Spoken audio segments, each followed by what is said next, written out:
Hey what's up guys, welcome back to channel. I hope you are doing great. तो आज के इस videos में गाइस हम एक्सप्लेन करने वाले हैं अपनी इस USD CHF के ट्रेड को, जो कि मैंने इस वीक लिया था और जिसके अंदर मेरा एल लगा था। इसके अंदर जो मेरा मेन मोटिव था, जिसको देख के मैंने ट्रेड लिया था, वो ट्रेड क्या थी और मैंने यहाँ पे क्या गलती की, वो गलती क्या थी, A to Z हम इसके अंदर डिस्कशन करने वाले हैं। तो चलो स्टार्ट करते। तो सबसे पहला पॉइंट जो मैं आपको एक्सप्लेन करके बताता हूँ वो ये है कि ये ट्रेड मैंने क्यों लिया था। दूसरा रीज़न मैं आपको बताऊंगा कि ये ट्रेड मैंने जो लिया था उसमें गलती क्या था। और तीसरा जो मैं बताऊंगा वो कि ये जो ट्रेड एक्चुअली में लेना कहाँ था और एसएल कहाँ पे रखना चाहिए था और स्टॉप लॉस कहाँ पे रखना था, टेक प्रॉफिट कहाँ पे रखना था। स्टार्ट करते टॉप डाउन एनालिसिस से। तो सबसे पहले मैं गया वीकली आवर के टाइम फ्रेम पे and you can clearly see market is right now is bullish in a weekly hour time frame. All right, so guys जो मार्केट है वो है वीकली आवर टाइम फ्रेम पे bullish, simple and easy market जो है। This is a lower low, this is a lower high और यहाँ पे मार्केट मेकिंग हायर हाई। ठीक है, मार्केट हाई, मार्केट लो का ये हो गया, this is the higher high. Market यहाँ पे एक retracement, but main point is यहाँ पे एक बेयरिश एंगल्फिंग कैंडल्स थी जो कि हमें इंडिकेशन देती है कि मार्केट जो है यहाँ पे और ज़्यादा नीचे तक अपना लोड हायर लो बनाने के लिए में भी आ सकती है।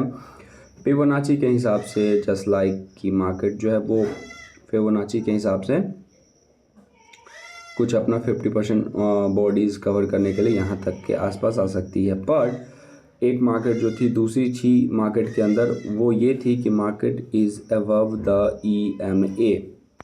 ऑलराइट, मार्केट जो है वो above the EMA, so market की पॉसिबिलिटीज़ है बाइंग ट्रेंड में। मार्केट का ट्रेड भी है अप साइड में। ठीक है, फिर मैं क्या डेली आवर के टाइम फ्रेम पे, एंड डेली आवर के टाइम फ्रेम पे आपको मैंने बताया है कि आपको हायर हाई और हायर लो डेली आवर का टाइम फ्रेम होता है, उसी के बीच आपको जोन ही लगाना है। तो अगर डेली आवर देखें तो daily hour right now is bullish, this is the higher high. ये जो है गाइज वो हायर हाई पॉइंट है कुछ ऐसे, और ये जो है इसका हायर लो पॉइंट है कुछ ऐसे। ठीक है, तो आपको इन दोनों के बीच का ही एरिया ऑफ इंटरेस्ट लेना है। मैं आप 1 मिनट अपना माउस कनेक्ट कर रहा हूँ। ठीक है, ठीक है, मेरा माउस कनेक्ट हो गया। मैं आपको बताता हूँ, देखो this is the higher point, this is the higher low point. तो आपको जो एरिया ऑफ इंटरेस्ट लगाना है वो इन दोनों के बीच का ही लगाना है, और प्लस में कैंडल साइकोलॉजी भी देखना है। तो यहाँ पे आप देखो बैकअप करोगे तो उसके हिसाब से मैंने यहाँ पे, सॉरी गाइज वो थोड़ा सा काम आ चुका था, दैट्स वाई। तो मैं यहीं पे बता रहा था कि यहाँ पे मैंने जो एनालाइज किया, तो यहाँ पे मैंने 1 2 3 4, यहाँ पे मेरे को 4 best of the best guys area of interest, जिसको एरिया ऑफ इंटरेस्ट या AIO बोलो, सपोर्ट रेसिस्टेंस बोलो, आप वहाँ पे जो भी बोलो, इट्स ऑल आर सेम। ठीक है, जहाँ से मार्केट जो है वो काइंड ऑफ रिजेक्शन ले सकती है। ठीक है, तो मेरे को यहाँ पे 4 चीज़ें देखने को मिली, उसके ऊपर फिलहाल नहीं है। ठीक है, सो अब यहाँ पे गौर करने वाली बात, ये पॉइंट है कि मार्केट में ये जो रेड कैंडल बनी, उसके बाद ये जो कैंडल बनी, ये ऑलमोस्ट काइंड ऑफ जो है वो एक डोजी टाइप की कैंडल है। मैं कंफर्म तो नहीं, बट उसी टाइप की कैंडल जो हमें इंडिकेशन देती है कि मार्केट जो है अब इस वाली सपोर्ट से उठ सकती है, और यहाँ पे एक काइंड ऑफ सपोर्ट भी है। ठीक है, सो अगर फिर मैं गया 4 आवर के टाइम फ्रेम पे, एंड 4 आवर के टाइम फ्रेम पे जाने के बाद मैं यहाँ पे एक चीज़ देख रहा हूँ, क्या हो गया, रिफ्रेश ले लो भाई जल्दी, थोड़ा सा रिफ्रेश ले रहा है गाइस, वेट करो।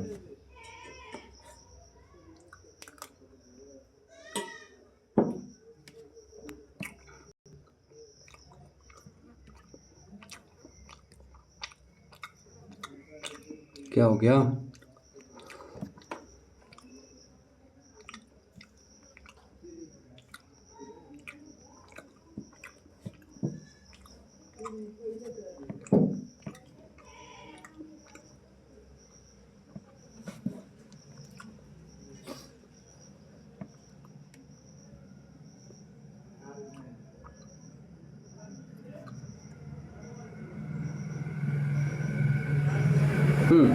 तो जैसे मैं यहाँ पे गया 4 आवर के टाइम फ्रेम पे, तो 4 आवर के टाइम फ्रेम पे आप क्लियरली यहाँ पे देख सकते हो कि मार्केट में this is a lower, this is a lower है। और यहाँ पे जैसे इसका ब्रेकडाउन करके यहाँ पे मैं ट्रेड लेता हूँ तो यहाँ से मैं सॉलिड 1 to 2, 1 to 2.5 मैं कैप्चर कर लेता। बट मैं मान लो कि उस टाइम मैं यहाँ पे नहीं था, ठीक है, मैं था इस वाले पॉइंट पे, ठीक है।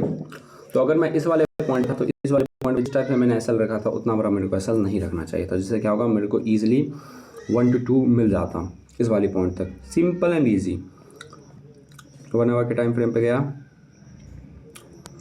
और 1 आवर के टाइम फ्रेम पे आप यहाँ पे देख सकते हो कि जैसे ही this is the high, this is the high low, और यहाँ पे जैसे एक इंगल्फिंग कैंडल बनी मैं यहाँ पे इंटर लिया था। तो यहाँ कहीं कि अगर आसपास मैं इंटर लिया तो 1 आवर का जो हाई लो है वहाँ पे मेरा एसएल रखना चाहिए था, जो कि कुछ ये पॉइंट है 21। इसमें 5 ऐड कर देते हैं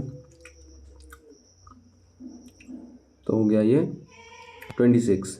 यहाँ पे मेरा एसएल रहता है ईजी तीजी, यहाँ तक मैं नहीं मिला, 1 to 1 से थोड़ा सा कम ही मिला, बट कोई ना, फिर भी इसके मुकाबले एसएल के मुकाबले ये तो काफ़ी ज़्यादा बढ़िया था। That's why guys. सो यही थी मेजर मिस्टेक जो कि मैंने किया, और इसके अंदर मैंने काइंड ऑफ गाइस $45 के आसपास मैंने अपना लॉस बुकिंग किया, जो कि आप क्लियरली देख सकते हो दिस वीक। और अच्छे से क्यों नहीं दिखा,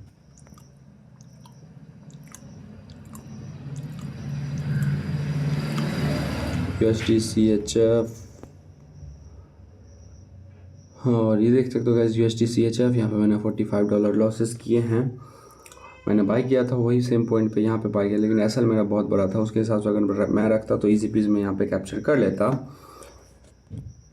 बट कोई ना, it's a point, leave it. So यही थी मेरी मेजर मिस्टेक जो इसके अंदर मैंने किया, और यहाँ पे मैंने सब कुछ पॉइंट A to Z आपको एक्सप्लेन कर दिया था। और नेक्स्ट जो है इसी वीक में इस वाले पे भी मैं ट्रेड लूँगा, क्योंकि मैंने रखा है market first support, second support और थर्ड सपोर्ट के पास जा चुकी है। एंड 4 आवर के टाइम फ्रेम से मार्केट जो है फ़िलहाल जो है वो बेरिश है, जिसे लो रहा है। तो यहाँ पे देखते हैं तो मार्केट इसका सपोर्ट लेके फिर मैं बाय करूँगा, इसका सपोर्ट लेके फिर मैं बाय करूँगा, फिर ऊपर का सपोर्ट लेके फिर मैं बाय करूँगा। Simple and easy thing guys, very super easy, effective, very simple, very easy. Market जो है वो काइंड ऑफ एक सीढ़ी की तरह है, यहाँ पे है, यहाँ पे बाय करो तो यहाँ तक जाओ, फिर यहाँ पे बाय करो, यहाँ से यहाँ तक जाओ, सिंपल एज ईजी।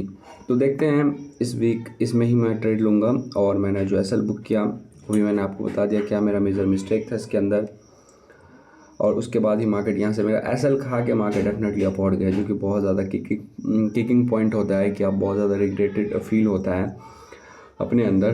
बट कोई ना, इट्स ऑल अबाउट मार्केट, ऊपर नीचे उतार चढ़ाव होता रहता है मार्केट के अंदर। सो मिलता हूँ नेक्स्ट वीडियो में, thanks for watching, take care, love you, bye bye.